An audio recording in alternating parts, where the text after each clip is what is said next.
Shalom, salam sejahtera. Saya mau lanjut lagi kesaksian saya yang kemarin. Begini ceritanya. Puji nama Tuhan Yesus. Sebelum saya banyak ngomong di sini, sebelumnya saya minta maaf. Apalagi khususnya buat orang di luar Kristen, untuk yang beragama di luar Kristen, nggak ada maksud hati saya untuk mengadu domba tentang agama di sini. Jadi yang saya katakan ini semua adalah kenyataan tentang hidup saya pribadi. Semua hanya untuk kemuliaan Tuhan Yesus. Hanya ini yang bisa saya berikan khususnya untuk orang Kristen, supaya dia tetap sungguh-sungguh di dalam Tuhan Yesus. Jangan pernah meragukan tentang Tuhan Yesus itu siapa. Karena saya pribadi saksi dari betapa besarnya dan hidupnya Tuhan Yesus itu. Dan di sini saya membawa mama saya, puji Tuhan. Mama saya sudah percaya Tuhan Yesus, itu pun bukan karena motivasi atau diiming-imingin apapun, kita diproses Tuhan. Jadi ini mama saya. Iya. Halo. Ayo, mau ceritalah gimana Irma gitu. Iya, Irma sakit tadinya. Dia kanker payudara stadium 4. Saya tuh udah kemana aja, sampai ke alternatif, ke dokter, cuman nggak sembuh-sembuh.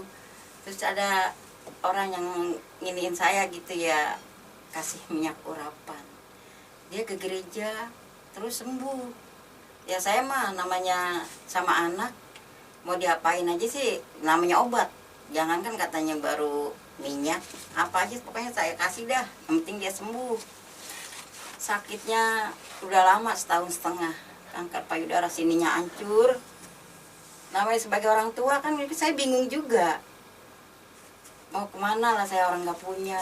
Buat berobat aja, buat makan aja berboro. Apalagi buat berobat nih ya kita. Ya udahlah, kalau itu yang dari Tuhan, saya terima sampai sembuh dia. Puji Tuhan, dan anak saya bisa sembuh dalam nama Tuhan Yesus. Terus gimana Mak? Banyak mujizat juga. Mama saya ini awalnya juga nggak percaya, karena mungkin ya proses firman Tuhan itulah, kita kembali semua sama firman Tuhan. Bukan kita yang memilih Tuhan, nggak pernah nyari Tuhan, tapi kita berbahagia banget sampai Tuhan itu, firman Tuhan kan bilang ribuan malaikat ingin melihat apa yang kamu lihat. Jadi saya pribadi, saya berbahagia banget pokoknya jadi umat pilihan. Dan saya juga punya kerinduan, saya nggak pernah bawa mama saya untuk masuk Kristen, enggak. Karena saya percaya, yakin agama itu pribadi lepas pribadi, nggak bisa dipaksa gitu kan. Jadi benar-benar panggilan. Dia nggak bisa kita paksakan untuk percaya sama Tuhan Yesus. Kalau dia nggak panggilan, dia nggak mungkin percaya. Tapi kalau panggilan, saya percaya ya, buktinya saya gitu kan. Jadi Tuhan tuntun benar-benar melalui proses jatuh bangunnya saya. Dan sampai saat ini, puji Tuhan, saya sudah punya anak 4. Yang dokter bilang saya nggak bisa punya anak gitu kan. Sampai punya anak. Iya, sampai punya anak. Tadinya dokter bilang saya nggak bisa punya anak karena kan kalau hamil payudara itu makin bengker. Saya punya dulu bekas pecah gitu kan, ditakut pecah lagi. Dan puji Tuhan, ini mama saya kemarin lihat di YouTube, Mak. Iya, sampai gimana ya, saya jugaan senang, tapi kata orang bohong, kata gini-gini gitu segala macam. Memang bener kok, kalau dia bohong buat apa orang ada payudaranya sampai sebelah gini gerowak sini. Tapi ada foto-fotonya di anak saya, sampai besar gini payudaranya, sampai busuk, kulitnya bersisi. Gimana sih kalau udah sakit badannya pada kecil gitu. Saya juga bingung lah, kalau saya ceritain saya nggak cukup 1 harian mungkin. Karena Tuhan yang saya nggak bisa ngomong sama anak saya. Nangis. Untung Irma sehat, Irma sembuh. Mama senang ngeliat Irma udah berumah tangga. Udah sembuh Irma. Ya udah sih, kan udah sembuh. Mama nggak sangka Irma. Mama cuma kerja doa doang nih sama Irma, nggak bisa apa-apa. Udah jangan nangis. Ngeliat dia sakit. Sedih banget Tuhan. Saya nggak bisa, saya nggak sangka anak saya bisa kayak gini ya Tuhan. Nggak bisa, benar-benar saya ngeliat anak saya. Tapi sekarang bisa sembuh, bisa semuanya pulih, sampai dapat semua, sampai punya anak 4. Saya nggak sangka anak saya tadinya sakit, nggak bisa bicara, diem aja, sampai dia mau minum Baygon. Saya bilang udah nggak kuat apa-apa, berdiri nggak bisa, cuma tiduran aja. Kalau ngeliat dia sakit, nggak tahu lah apa yang saya kagak jualin sih, perabot anak saya.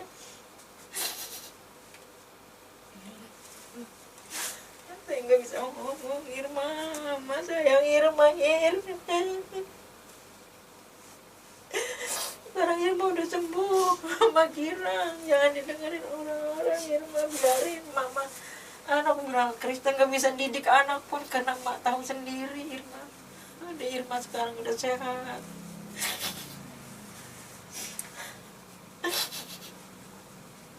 Jadi ya begitu panjang ya kesaksian saya tentang hidup. Puji nama Tuhan Yesus. Sekali lagi saya bersyukur Tuhan itu maha melihat hati. Kembali lagi, hatinya manusia. Jadi saya bangga karena Tuhan gak pernah ngeliat rupa. Kalau boleh dilihat saya ini siapa sih, saya juga sadar diri saya tuh bukan orang kaya. Saya tuh orang penyakitan. Udah berapa kali saya nolak Tuhan Yesus. Tapi ya puji Tuhan gitu. Dengan tuntunan Tuhan, saya nggak sekolah, cuma sekolah sampai SD doang.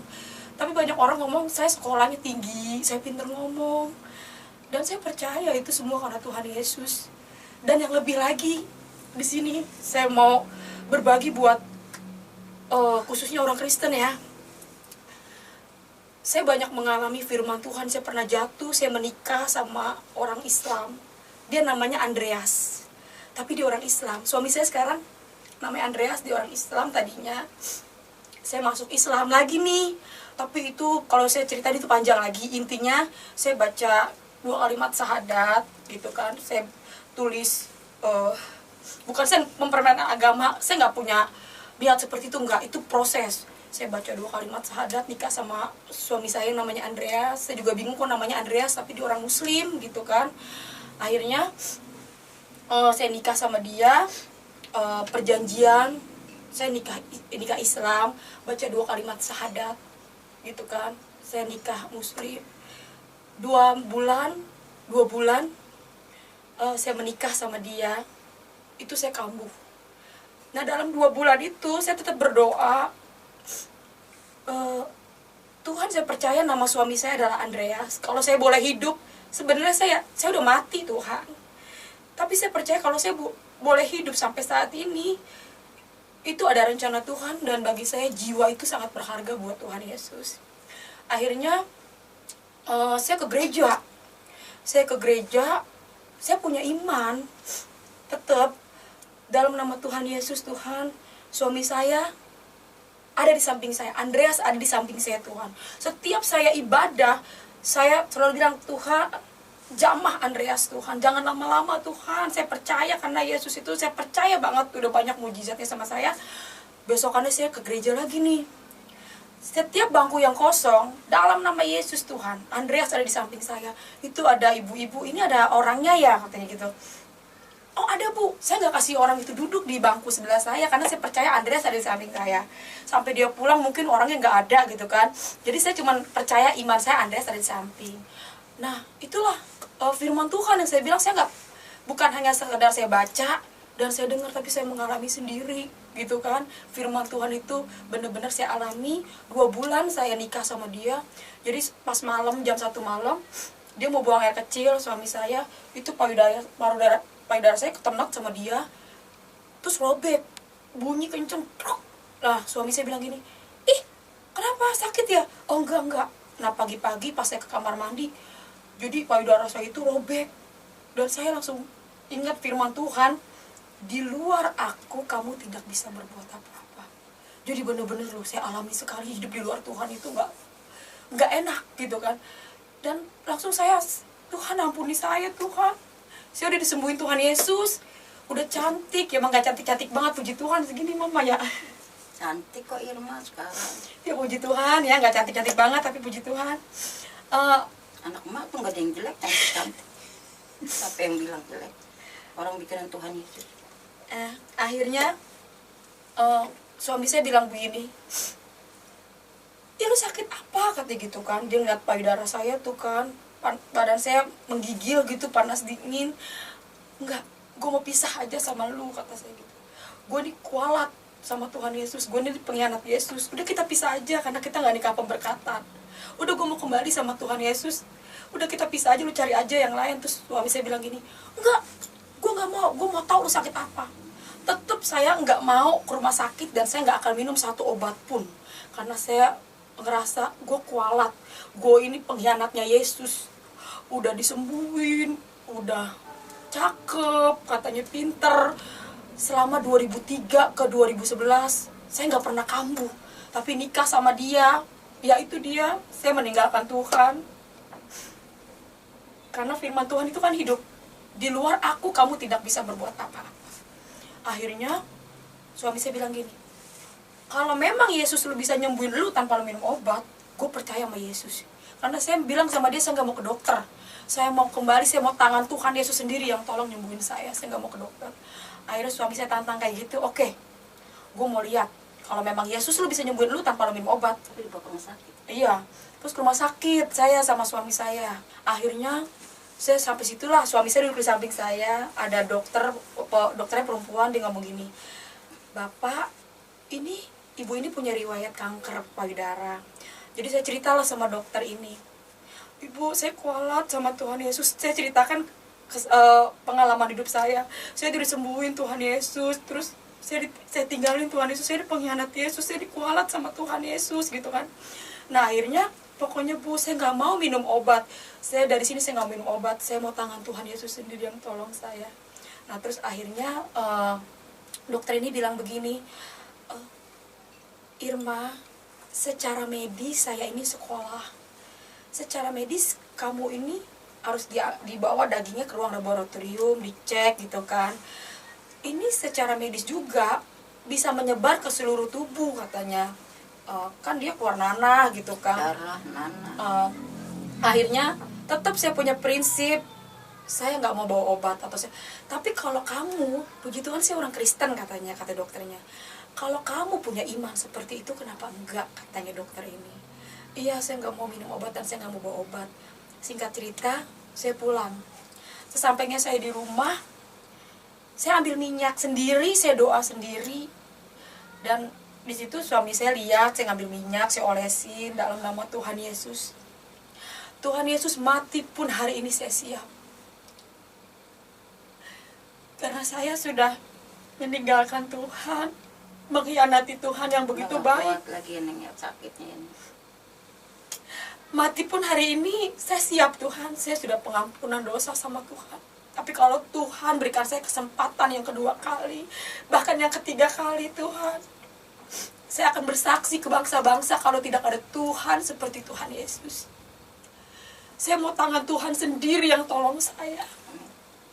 Terus suami saya lihat, kata suami saya ngomong begini, "Gila lu ya, gue rasa kalau semua orang manusia kayak lu, rumah sakit semua tutup, yang laku minyak goreng," kata dia gitu kan. Karena saya kalau sakit saya nggak mau ke rumah sakit. Saya selalu ngambil minyak, saya berdoa, karena saya percaya Yesus tuh nggak setengah-setengah. Kalau semua manusia kayak lu, semua rumah sakit tutup, yang laku tuh minyak goreng, kata dia gitu kan. Terus saya berdoa, nggak tahu kenapa ya, saya tiba-tiba menyembah Tuhan itu.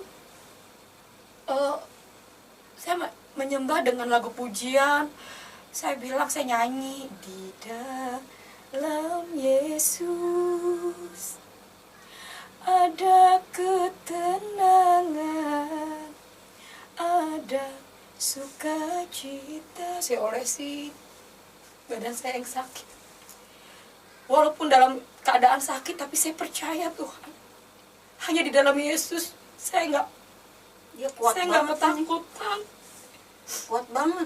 Di dalam Yesus ada pengharapan, dan penuh kuasa. Di luar Yesus,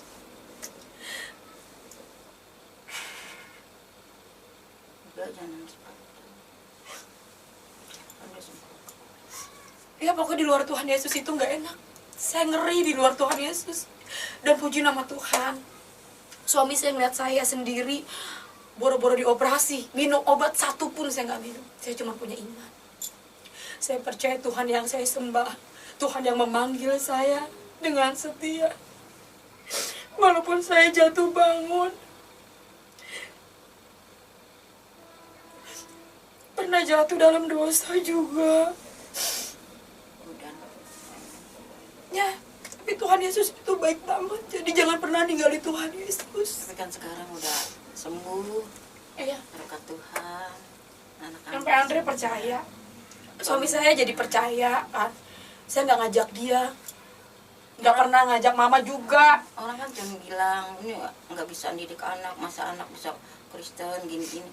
Habisnya saya ngurusin anak kan dia sakit. Kalau nggak sakit juga ya nggak tahu juga, emang panggilan dia juga kali.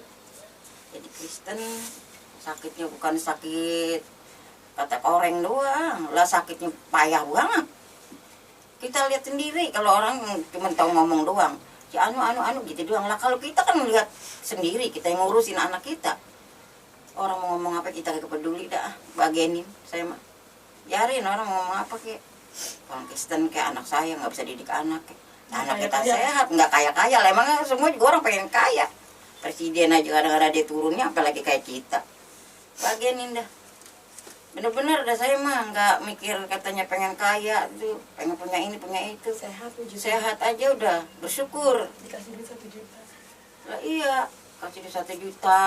Nggak kenal orangnya ya, Bu. Kata dibisikin nama Tuhan Yesus. Waktu Yesus kok bisa ngomong, kata saya gitu. Beneran itu. Saya juga dulu kagak ngerti itu, percaya. Nggak percaya tadinya, bener-bener dah nggak percaya sama sekali. Cuman kok orang bisa dibisikin, lah duit kan 1 juta. Dia bukannya dikit itu duit. Didapat kita dibayar menggosok aja 50 aja sampai jingkrak-jingkrak kan, apalagi kita agak capek. Dapat duit 1 juta.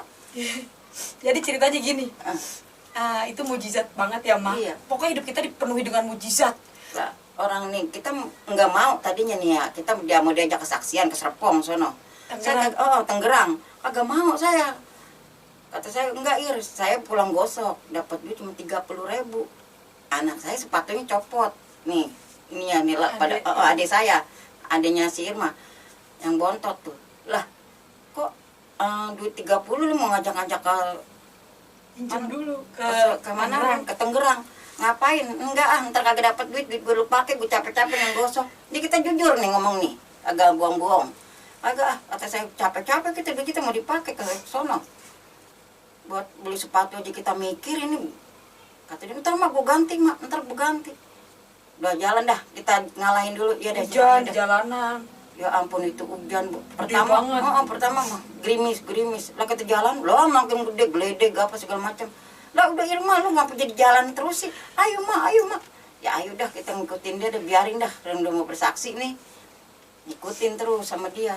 Sampai di sono Kita duduk depan belakang karena badan kita lepek. basah baju ini, basah kuyup ya. Gerejanya juga bukan gereja gede ya, Ma. Gereja Mana kecil. kita baru pulang gosok capek banget ini. Bener nih, capek banget dah kita.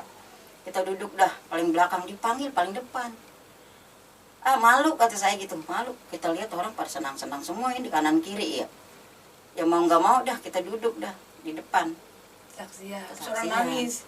Kesaksian itu dia Irma udah baru naik aja, orang kayaknya udah ngelihat Irma kayak gimana ya. Sek-sekan gitu. Kita bilang nih orang pada ngapa ya di sini? Namanya kita gak pernah ngelihat orang begini nih ya. Lah, ini. Belum bersaksi, sayanya belum bersaksi. Terus orang pada- sek-sekan gitu, ada satu Nah, udah gitu dia bersaksi, setelah udah bersaksi, ya dikasih dah tuh ya. Duit Kita belum bukan sebulan. masalah duit nih, bukan masalah ini. Lah, ini dapat duit 50.000. agak bisa Mana pulang. udah malam banget ini, kita butang karda sama dia. Udah besok-besok lu jangan pergi dah, kata saya gitu ya. Jangan pergi dah, no, ya ampun, no, gue capek banget nenggosok, udah sampai sini pulang udah 50.000. Mana kita belum makanin di jalanan. Udah pulang singkat cerita tuh kita duduk dah. Orang panggil saya. Yang nangis tadi. Bu, sini. tuh. Irma. Kata saya enggak. Nah itu orang mau ngapain lagi? Gue suruh duduk lagi deh nih. Udah pusing-pusing, suruh duduk lagi nih, kata saya. Udah, Bu duduk sini. Ibu tungguin saya ya. Saya ngomong sama Irma, pulang aja Ir. Jangan ngapain duduk sini berpusing nih, kata saya gitu. Udah pusing dah kita dah. Orang megang duit 50.000, kita mau balik kan jauh di Bekasi. Itu orang juga bukan orang kaya. Ya dia naik Maya. sepeda. Dia bawa sepeda gitu loh. Tapi sebelum saya naik ke mimbar, memang dia udah nangis. Saya belum kesaksian. Gitu-gitu. Saya jadi, ini orang kenapa gitu kan. Akhirnya dia pas saya pulang, turun tuh mama marah-marah kan. Ngomongin kita nggak bisa pulang. Gimana nih duit tinggal segini. Malah jauh banget di Tangerang. Malah udah malam ya, Ma. Jam 11. Sampai rumah tuh jam 12 saya. Katanya dia ngomong begini, ibu ini, kamu jangan kemana-mana, kamu tunggu di sini aja. Emang mau ngapain, Bu? Sebentar. Dia pulang tuh ya, pas datang lagi dia bawa sepeda ya, Ma. Bawa sepeda pakai sendal jepit. Terus dia bawa amplop, malah tebel banget amplopnya ya, Ma. Ini punya kalian ya, Ma. Itu yang Saya bingung lah, utang apa saya gitu. Lah kagak Bu, saya kagak ngapa-ngapain nih, saya mau pulang, kata saya gitu. ini punya kalian, kata dia gitu. Bukan, saya pikirin kali duit orang jatuh gitu dikasih saya nggak mau dong. Lah ini Kata dia dengar suara Tuhan ya, Ma. Saya dengar suara Tuhan, kata ngasih Kasih orang itu katanya. Lah itu Yesus baik banget, kata saya. Saya Tahu banget. Tahu banget saya bertengkar masalah duit sama anak saya ini, kata saya gitu. Lah orang saya mau beli sendal, dia mau beli sepatu, lah dia mau pergi ke sono. Lah kita dapat 50.000. Udah Ir, dapat berapa Ir? 50.000. Ya kita udah pusing dah, udah kalut banget. Puji Tuhan, itulah dia. Memang Tuhan Yesus luar biasa. Gitu. Jadi Mujizat bukan saya. rekayasa ya, sekali lagi bener-bener Bener-bener saya. kesaksian hidup gak ada ditambah-tambahkan. Kalau memang ada yang kurang berkenan, biar Tuhan lah yang kita serahin semua sama Tuhan gitu kan. Memang ini realita hidup, kita hidup semua mujizat. Sampai hari ini mujizat ya, Ma. Pokoknya pegang Tuhan Yesus aja. Dan sekali lagi habis saya melahirkan nih, yang lebih dahsyat lagi ya, saya habis melahirkan, payudara saya tuh pecah tuh beneran. Makanya kata dokter gak bisa punya anak karena kemungkinan takutnya pecah gitu kan. Beneran pecah. Disitulah suami saya yakin banget kalau Yesus itu bener-bener. Karena ada fotonya. Tunjukin apa? Iya, udah ada fotonya. Iya, tunjukin gitu. Ya, kalau saya ada fotonya tunjukin aja. Kalau iya. makan Badan saya panas, kaki saya itu dingin. Tapi itu karena saya udah bener-bener percayanya nggak setengah-setengah ya nih buat orang sakit khususnya. Makanya saya selalu berbagi. Waktu saya sakit, suami saya udah panik. Karena habis melahirkan, takut saya kenapa-napa. Ayo, kali ini mah enggak. Lu harus bener rumah sakit katanya. Akhirnya saya setel pujian doang nih, bener firman Tuhan, rasakan deh, coba bukan saja mengalami tapi rasakan bener-bener Yesus itu hidup bagi yang sakit ya. Ini saya cuma pengen berbagi, ini bener-bener realita, ikut dirasakan juga, mengalami juga ya. Saya setel pujian, waktu badan saya sakit saya bukan tidur, saya orang sehat, jadi iman saya tuh sehat. Itu perih, ngebetnya minta ampun ya, belum lagi jahitan, belum lagi ini payudara saya pecah. Saya bangun, saya setel pujian. Suami saya lihat, saya setel pujian, saya nyanyi kan. Sebab dia hidup. Saya goyang-goyang, saya nyanyi. Saya percaya badan saya sehat. Saya bayangin Yesus tangannya tertikam, tertombak, dikasih mahkota duri, darahnya yang suci. Tuhan, saya percaya Tuhan. Hai engkau iblis, kau sakit penyakit, engkau lihat. Darah Yesus yang tertumpah di kayu salib, saya bayangin kakinya dipaku. Darah yang suci itu yang menyembuhkan setiap sel-sel tubuhku Tuhan. Menyempurnakan sel-sel di dalam tubuhku dalam nama Yesus. Bener-bener nggak pakai itulah iman. Dan saya mengalami, jadilah seperti imanmu. Iman itu mengalahkan dunia. Bener-bener loh. Obat satupun ya langsung sebab dia hidup. Semua itu penyakit rontok. Sampai dokter Januari itu sampai bingung. 4 sesar. Setahun satu ini sesar. Dokternya aja sampai, Ibu kalau ada apa-apa saya nggak bisa ini Bu. Oh itu nggak apa-apa dok, terusin aja udah, kata saya gitu. Masalah umur kita nggak tahu ya. Kita sehat juga kalau waktu mau ambil, apalagi dia lagi ini, kalau Tuhan kasih hidup, dia hidup. Bener tuh, hidup dia terus sampai sekarang. Jahitannya berapa kali dibedel ini, perut satu aja orang pada ngeluh, 4 setahun satu kayak. Iya, ya itu semua karena Tuhan Yesus. Jadi jangan pernah ninggalin Tuhan Yesus ya. Makanya saya bilang ya itulah, kalau orang cuma taunya ngomong doang, bohong, kagak. dia sakit, emang orang yang ini kan dia sendiri yang sakit ngerasain, kita kan cuma ngelihat doang, liatin yang ini yang apa, yang bilang jorok lah, bau lah, segala macam. Ya sekarang kan begitu kan, punya laki nih sekarang ini berapa tahun punya laki lah sampai sekarang demen banget gue lihat. Puji nama Tuhan. Jangan pernah ninggalin Tuhan Yesus ya, buat saudara-saudara kekasih dalam Kristus, dan buat kalian yang di luar Kristen. Saya nggak ada bermaksud untuk mengadu domba, enggak. Agama itu pribadi lepas pribadi, diperdebatkan juga nggak ada ujungnya. Tapi panggilan, pokoknya kembali semua panggilan. Jadi bukan manusia yang memilih Tuhan, Tuhan yang memilih manusia, Tuhan yang nyari manusia. Mau dicari ke lubang semut juga kalau Tuhan nggak panggil nggak bisa. Karena hanya orang yang saya tahu, yang saya mengenal pribadi dia ya, hanya orang yang mengenal hati Bapa yang percaya sama Tuhan Yesus. Jadi kalau punya hati Bapa kayak cepet deh. Ya. Kita orang agak punya, orang yang kada senang aja kalau kita lihat yang punya, ya masalah sombong. Kita orang kagak mampu, ya apa adanya aja lah kita. Puji Tuhan, lewat kesaksian saya banyak orang, khususnya buat mama saya pribadi, banyak yang percaya sama Tuhan Yesus. Saya bangga banget. Sekali lagi, kalau banyak orang yang menghujat, ngejelekin Tuhan Yesus, jangan dibales. Itu pesan saya. Biarin aja. Justru saya berbahagia karena firman Tuhan katakan, berbahagialah manusia yang dianiaya, dihina oleh karena nama Yesus. Jadi jangan dibales. Mau dibilang bohong kayak, mau dibilang yang jelek-jelek tentang Tuhan Yesus, jangan. Gak apa-apa. Demikianlah kesaksian kita berdua. Semoga kesaksian ini boleh menjadi berkat buat banyak orang.